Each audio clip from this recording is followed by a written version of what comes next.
My Weird School, Book Number 4. Mrs. Hannah is Bananas by Dan Gutman. Picture by Jim Pillett. Chapter 4. What a mess! The next time we had our class, the newspaper board that Mrs. Hannah had been making was huge. It was about as high as a desk. Everybody wanted to touch it, everyone except for me. That is, I remember that somewhere inside that bowl was my booger.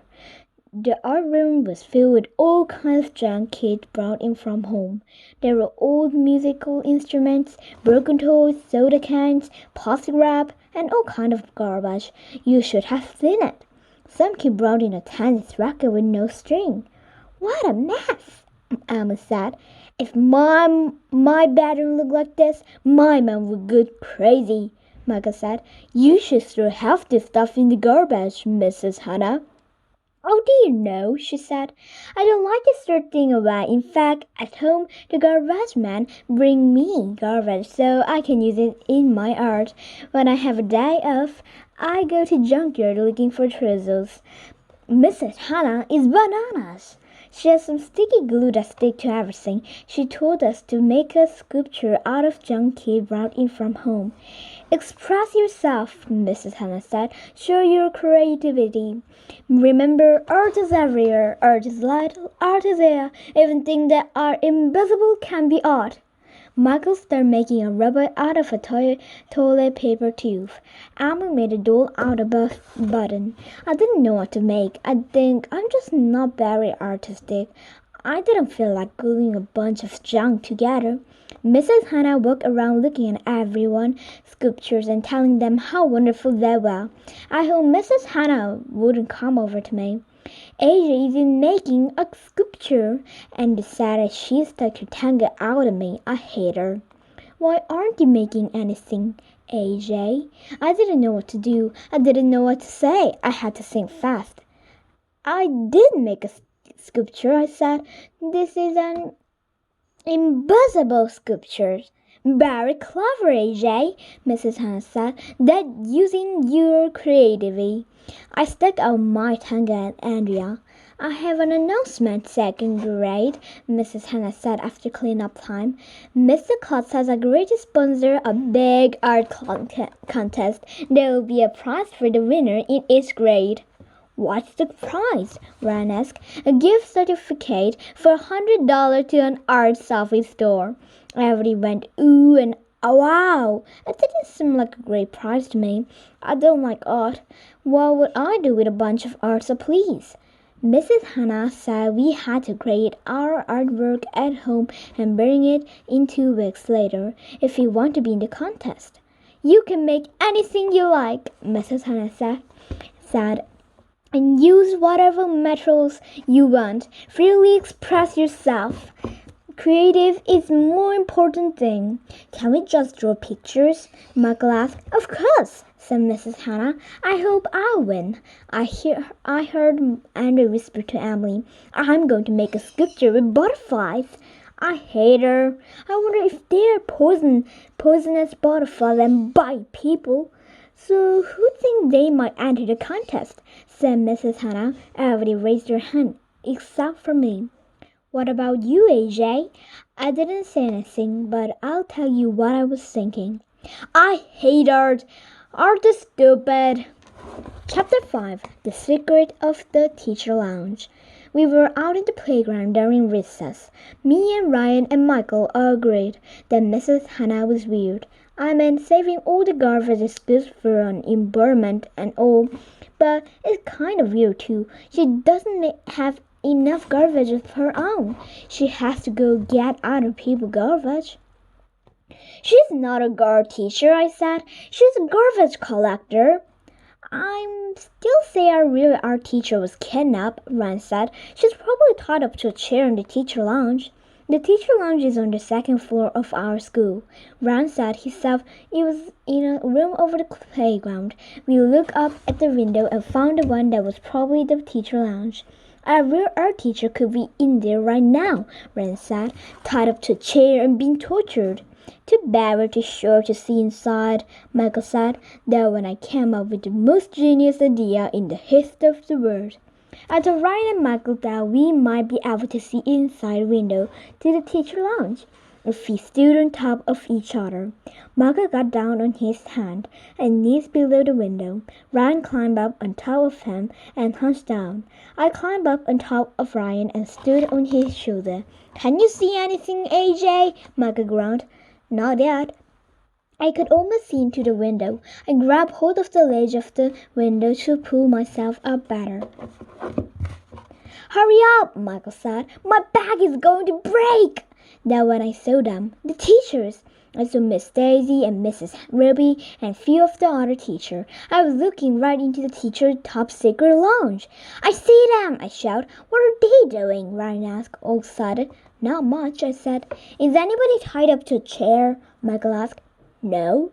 "Are they dancing around with each other?" Ryan asked. "No." "Are they playing pin the tail of the donkey?" Michael asked. "No," I said. "They're just sitting there, eating lunch." "That's it," Ryan said. "Wait," I told them. "Mrs. Ruby is getting something out of the closet." "Is it a baby gun?" Marcus asked. "No, it's a paper bag," I said. "It must be her lunch." "This is boring," Ryan said. "One more minute," I said. "My back is breaking," Michael hollered. I don't know exactly what happened next, but all I knew was that Ryan and Michael weren't holding me up anymore. Nothing was holding me up anymore. I was holding onto the ledge of the windowsill with my elbows. If I let go, I fell. I was afraid my head would hang on the windowsill. "Help! Help!" I shouted. I was hanging there for about 1,100,000 minutes until some of the teachers inside the teacher lounge noticed me. They rushed over and opened the window. "AJ, what are you doing out here?" Miss Daisy said as she and the other teacher pulled me inside. "I was just hanging around," I told them. Chapter 6. The Museum of Hanging Garbage. For a few days, I was the star of the school. No kid had ever been inside the teacher lounge. I was probably the first one in the history of the world. Everybody wanted to know about the incredible things I saw in the teacher lounge. Kids were even offering me candy to tell them. I didn't want to tell the teacher lounge was just a boring old room where the teachers sat around eating lunch. I didn't want to lie either, so I just told them that the teacher blindfolded me and said they would torture me if I ever revealed what went on in the teacher lounge. It was cool. Our next art class wasn't an art class at all. Mrs. Hannah took us on a field trip to a museum. I hate museums. Museums are boring. Why don't we ever take a field trip to a cool place like a skateboard park? I asked riding the bus right over to the museum. "That's so great about skateboard park?" Andrea asked from the seat in front of me. "Well, for one thing, you're not there," I said. Ryan laughed. Andrea made a mean face at me. "I like museums," she said. "My mom takes me to museums all the time." "Too bad she doesn't leave you there," I said. Ryan laughed. We walked around the museum for about 1,100,000 hours. Mrs. Hannah was excited. She just about ran from room to room, telling us about all the wonderful art. It was horrible and boring. When I was hungry and my legs were tired, I looked for a place to sit. There were some big boxes of soup in the corner, and I went to the rest of them. But as soon as I sat down, all these loud bells started ringing, and girls came running over. One of them was blowing a whistle, and he started yelling at me. "Get up!" he shouted. "You can't sit there." Okay, I said, getting up fast. I'll sit someplace else. What's the big deal? I wondered. The guy looked like he was going to arrest me or something. Luckily, Mrs. Hannah ran over and rescued me. I asked her what I did, and she told me that I had sent some art. "That's art?" I asked. "I said it was a box of soup." "It's more than art," she said. "That is a famous sculpture that is worth millions of dollars." It looked like a soup box to me. Mrs. Hannah told me to remember the art is everywhere, so I should be cafe when I sat down. She put her arm around me and kept it there for the rest of the time we were in the museum. We walked around and she kept pointing out the beautiful artwork all over the place. "Look at this," she kept saying. "Isn't it marvelous?" We stopped in front of the painting. It was just a bunch of lines and squares and bug shape. It was really stupid. "Isn't it wonderful?" Mrs. Hannah said. "It's called Broadway Boogie Woogie. My little sister could paint that with her eyes closed," I said. The next room didn't have any painting on the wall at all, but all kind of junk was hanging from the ceiling. "Can anybody tell me what these are?" Mrs. Hannah asked. "That must be the museum garbage," I told her. "When my family goes camping, we made our garbage from a tree so the bear and raccoon don't get it." "They don't have bears and raccoons in museums, dumb dad," Andrew said. "Those things are called marbles." "That's right, Andrea," Mrs. Hannah said, and Andrea stuck her tongue out at me. I hate her. They're also called kinetic sculptures. "What does that mean?" Emily asked. "It means it comes from Connecticut," I told her. "No, kinetic means movement," Mrs. Hannah said. "The sculpture can move." "Don't tell me that's art," I said, looking at one of those Connecticut things. "Not only is this art," Mrs. Hannah said, "it's a masterpiece." "Looks like a hanging garbage to me," I said. This museum was the weirdest museum in the history of the world.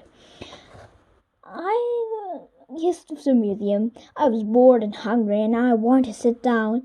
Finally, Mrs. Hannah said we could go outside in the garden and have a snack.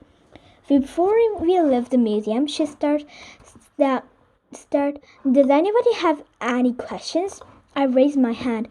"If all the stuff in here is art, how do they know what to throw away in garbage?" I asked.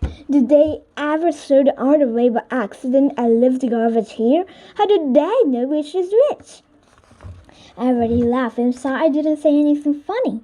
I never did find out how they threw their garbage away. Bye bye.